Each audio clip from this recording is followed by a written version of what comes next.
in my opinion, the difference between spam and a valuable message is the word that you said, and you used it a couple times, providing something of value. Yeah. If you are able to provide something of value to someone, that's not spam. If you are becoming what my group calls a teaching organization, if what you do is teach the world how to fix their problems, how to get from what they have to what they want, if you're able to do that in a way that you are putting so much upfront value that why wouldn't they do business with you? That's the differential in my opinion.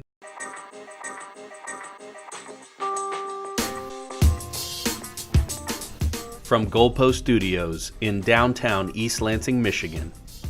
Hello and welcome to the Earn More, Keep More show, where it's our job to give you tips, tricks, and strategies to earn more and keep more.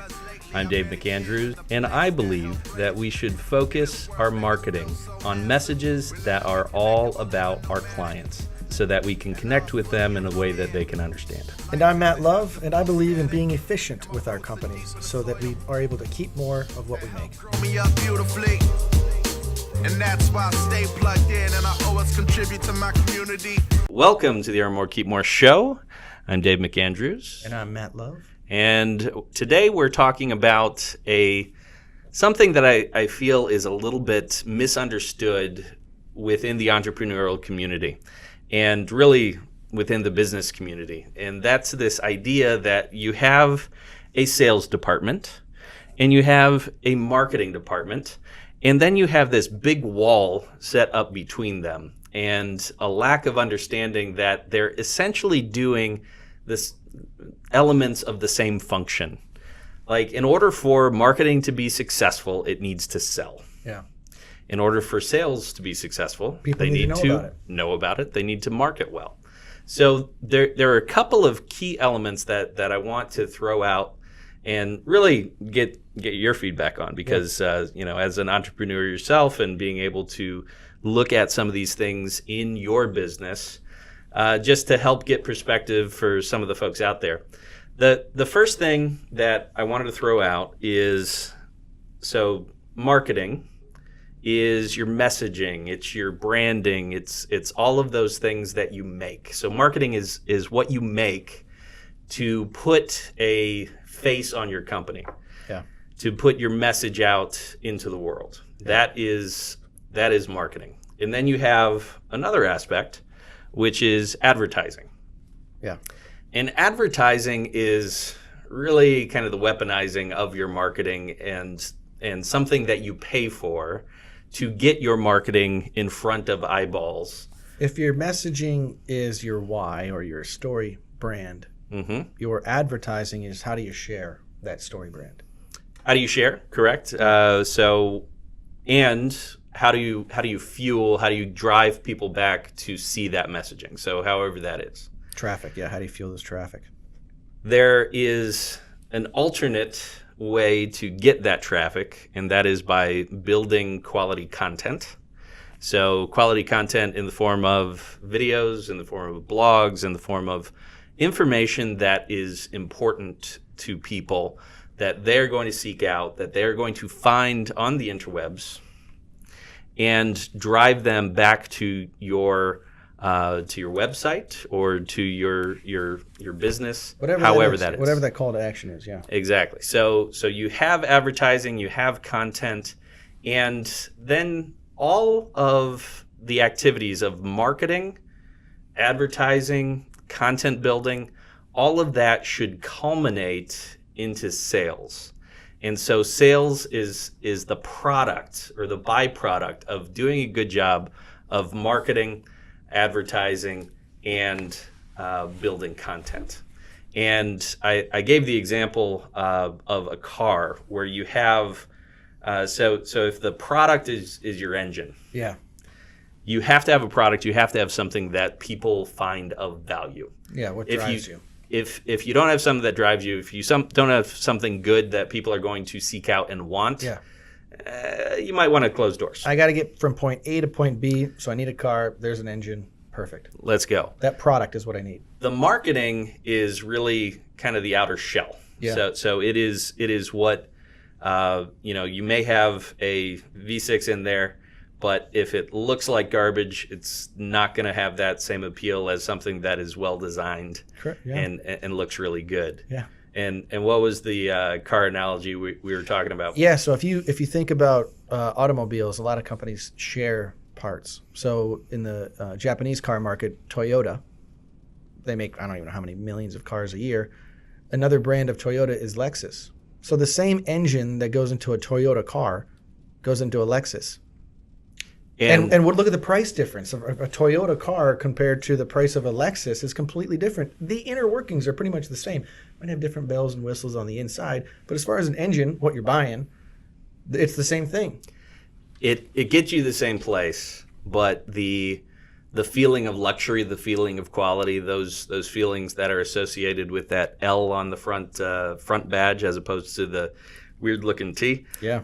That is what separates and what drives a premium. Exactly. That's the difference of when you can charge a higher dollar amount now because of the way it looks or the way it's branded, what separates the same thing. So the marketing. So think about this for like individual sales. How many people out there sell real estate? Do you know how many people sell real estate? What separates you? Why are you a Lexus and not a Toyota? Right? Like the financial world. How many people are pushing to pick up IRA rollovers? You're just like the neighbor down the street at, all these big companies, Edward Jones and Merrill Lynch. And what separates you from all those other people? What's your story? What's the brand? It's the same product at the end of the day. It's the same engine. And for a lot of companies out there, this is a hugely important concept because the way that you market yourself, the way that you brand yourself, differentiate, get that message out there, tell your story can be all of the difference between Toyota and Lexus, which where are you falling on that chain? Because the same person can do the same thing for completely different money depending on what they're doing in order to differentiate themselves. Yep, totally agree. So from that outer shell, there are for the example that I want to give, there are two different ways to fuel or drive. And one of the vehicles that I have is a Ford Fusion. It is a hybrid. And a hybrid uses battery, so it's electric and gasoline. So you have both. You have both options. And every company out there has both of these options. So advertising, meaning put gas in the tank, throw dollars at it in order to drive eyeballs. Okay. And whether that's through social media or traditional advertising channels, of which I don't have a lot of faith in, and certainly would not have very many of my clients say, why don't you go ahead and spend $50,000 on this TV campaign? Why wouldn't you want a TV campaign? Well, because you are going to get fast forwarded through because everybody's watching on DVR or on the internet anyway. Right. So going to where people's eyeballs are, something like social, you can now raise the influence that you have through social media by leveraging the different platforms and throwing some money at it. So that's the advertising portion. That's the advertising portion. So how do you advertise? Is it social media, TV, all that? Yeah. So making the choices of advertising, but that's different. So the advertising portion is different than the marketing portion. So the marketing is, you have this beautiful website. Well, how do you get people there? So advertising is all about getting people there. The other way to get people there, and the other side of the hybrid, is by developing that content. And content is significantly underrated in the fact that it really, if you are out there on the interwebs answering people's questions in an intelligent way, people will find you if you're doing it well.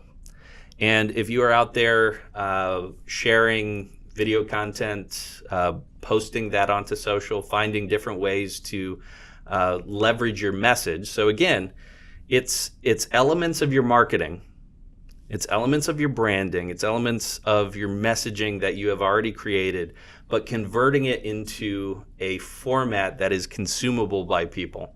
And if people can consume it, if people can find you on the internet, if they can find you on the socials, and they're running into that message and you create the value proposition for them, then you have a chance to convert.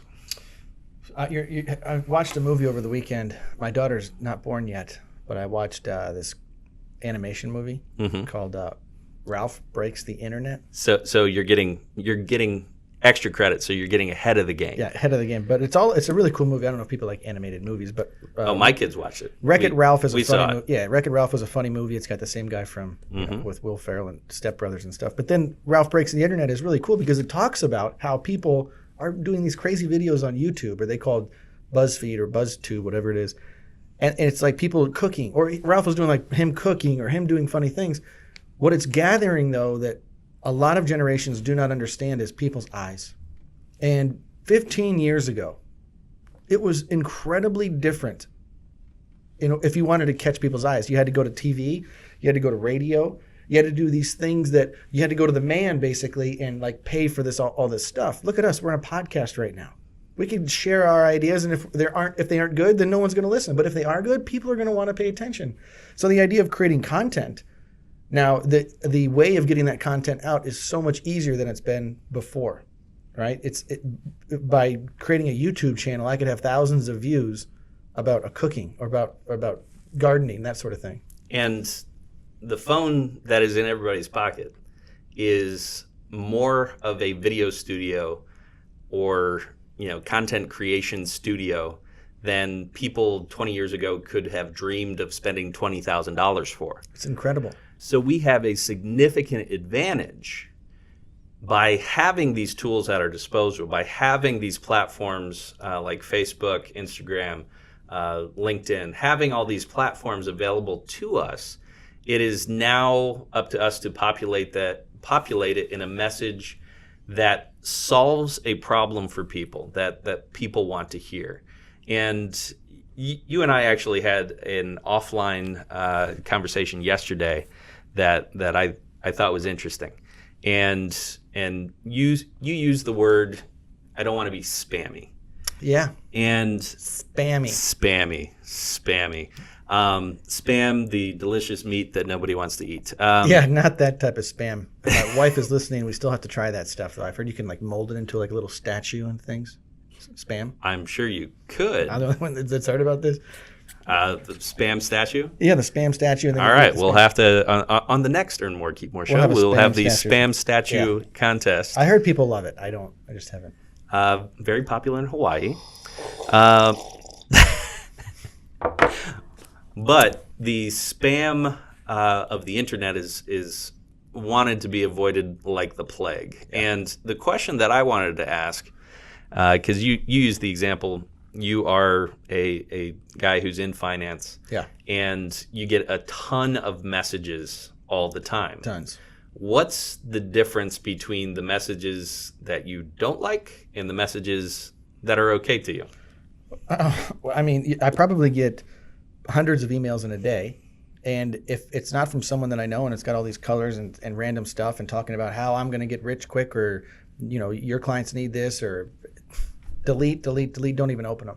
There's probably more unopened, deleted messages in my trash can right now than there are read emails that are in my trash can, which means people are still using this 1990s technology of emailing to try and gather clients rather than trying to create value and become a resource. You mentioned content. Sure. We become a resource when people want. If I can give value to the world and they want to watch it, I gather eyes. There's value and actually quantifiable dollars in that because other people want to take advantage of my audience. So if I have a message that people want to listen to, I should get it out there. And this whole idea about content, I'm kind of going on a tangent here. I don't know where you want to go, but no. There's a guy named Gary Vee, and if anybody doesn't know who Gary Vee is, my gosh, open up Instagram or LinkedIn or Facebook and just type in. I think Gary Vee has broken the internet before. He's crazy, man. Yeah. But he has this idea that he talks about all the time. Don't create content. Don't create it. Don't set aside you're gonna, all right, so for 6 hours I'm gonna create content. No, document it. Like literally in my office, I set up a camera, and when I help other advisors, I help advisors all over the country, just helping them communicate with their clients and then helping them understand how different products work and then how the tax code works, that kind of thing. I'll record meetings and then share that stuff. There are so many times I've been reached out to by advisors going, thank you so much for sharing that video, because I'm going to take that and use it to my clients. I'm creating an audience that people want to come and listen to what I have to say. One of the Gary Vee quotes that I really like is he used the example of don't advertise on the New York Times. Yeah. Be the New York Times. Yeah. And really that is what having these supercomputers in our pockets allows us to do. It allows us to be our own media network. It's wonderful. And anybody can do it, but most people won't. Yeah. It's weird too. We have millennials in the room, but it's weird, we're like on the borderline of millennial ages. We're a little older. We're on the older side of the millennial. I'm definitely not a millennial. But I'm not a Gen Xer. I am technically a Zennial. That's what I am too. That's we're the new Zennials. thing. Yeah. Yes. But it's crazy to we used to take photos of things and they turn the camera around. And just the idea of taking a photo of myself or videoing myself of what I do as if people cared is so weird to get try and get used to that whole thing. It's crazy, but it's interesting because people actually like to see what we do every day. They want to know about the conversations we have. They want to know about the problems we solve. The definition of a problem. This is big. Anyone listening? The definition of a problem is the difference between what your client has and what your client wants. So when you talk about advertising, how do you wrap your package? How do you get it out there? Share what you do. Don't create it. Document. So document how I document how I help my clients through an issue. And if someone watching, they go, gosh, I have that same issue. Maybe he could help me. You don't know what you don't know. In my opinion, the difference between spam and a valuable message is the word that you said, and you used it a couple times, providing something of value. Yeah. If you are able to provide something of value to someone, that's not spam. If you are becoming what my group calls a teaching organization, if what you do is teach the world how to fix their problems, how to get from what they have to what they want, if you're able to do that in a way that you are putting so much upfront value, that why wouldn't they do business with you? That's the differential in my opinion. And now when you show up on their Facebook feed or you show up in their email box, that value can be seen or felt. You might delete 3, but the 4th one, because you have seen the value in it before, that might be the one that you do open and does resonate with you. And your comment on, is essentially the question is email dead? It's pretty darn close. Yeah. But it's still hanging on. Now, let me give you an example of what you're describing too, because I feel like that's a Gary Vee, shout out here. If you're listening, Gary, what's up? I'd love to connect. But he wrote a book called Jab, Jab, Jab, Punch. Mm-hmm. And so if we give relative content online that constantly asks for engagement, constantly says, let me help you solve your problem. Let me help you solve your problem. We look desperate. And from years ago when I was in the dating world, I used to say desperation is a very stinky cologne. People can see right through it. So we don't want to look desperate. We want to give value. And when you give value, you're not asking for anything in return. So let me give you some examples about what I use. When I talk with clients, I can say, are you aware that when a bank teaches you that you're spending more money on a 30-year mortgage in interest than you would on a 15-year mortgage in interest is not the whole story of how your wealth actually is going to be impacted in the way that you buy that house. Clients can go, wait, what? So they might want to learn the difference of a 30 and a 15-year mortgage. I could say, are you aware that when you go to retirement and you take money out of your IRA or your 401k, you have to pay the state government, you have to pay the federal government, you might have to pay a local government, you have to pay taxes on Medicare, you might have to pay taxes on Social Security. Did you know there's 5 entities that might get your dollar before you do? They didn't know that.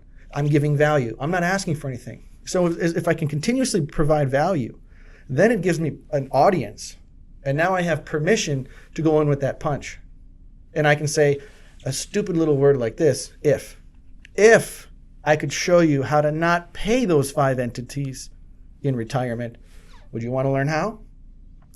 In that punch, that is where reaping the sales benefit Yes. of the marketing, You of the got it. advertising, Yes. of the content that you have been able to provide over that period of time in that relationship. Now you have the ability to convert.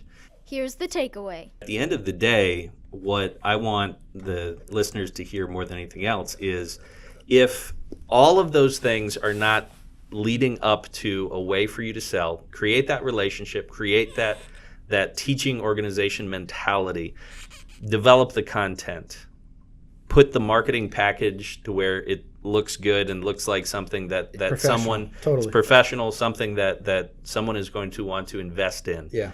At a rate that's Lexus rate, not just Toyota rates. Exactly. What's the difference? When you do all of those things and line it up, you do get the opportunity to throw the hook and drive home the sale.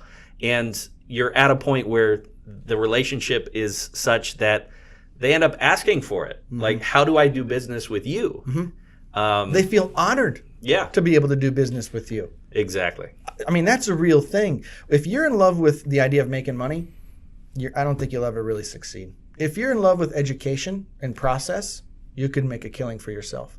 Making money is a byproduct of being successful. Okay? The more successful you are, the more money will naturally follow you. But being successful isn't just making a sale. It's providing value. Money will always follow value. You create content, you provide value, you become a resource, money will follow. Become a resource. I think that's a very nice way to kind of wrap this idea up. Create that relationship by creating that value. Create that value, be that resource in order for people to connect with you in a way that you are solving their problems. And the definition of a problem is? The difference between what your client has and what your client wants. And the key for you, the salesperson, is to really hone into what that is. What does the client have and what do they want? And anybody who wants to, dive deeper into their own industry, we'll have some links on the webpage too, earnmorekeepmore.show. But my email is matt@mattlove.com. I'd be happy to help, whatever business you're in, medical sales, real estate, I could help you with that. Yeah, absolutely. And if we want, absolutely, by the way, and if you want to see some additional resources, we have some good resources that we will make available to you from the goalpost side of the street as well. So go to the website, earnmorekeepmore.show, check out the show link, and we'll have some resources there for you. We appreciate your time today, and have a good one. I love it. See you guys. Drop the mic. Well, thank you for listening to the earnmorekeepmore.show. Do not forget to hit that subscribe button below so that you can make sure you're up to date on all the new episodes. And if you want to be a guest, we would love to hear from you. On our website, we have an easy downloadable form where you can put in your information and share with us your experience of how you've turned a problem into a process. We are all about our listeners, and we want to make sure that our listeners are finding a place. And we are most excited for you guys to share with us how you are earning more and keeping more. We look forward to hearing from you. This has been a Goalpost production. That's it for us. We are your hosts, Dave McAndrews and Matt Love. Our executive producer and creative guru is Jennifer McKinstry. Our social media director is Mark Farnes. And a very special thank you to Lansing's own Jose Moore for providing the music. Thanks for listening.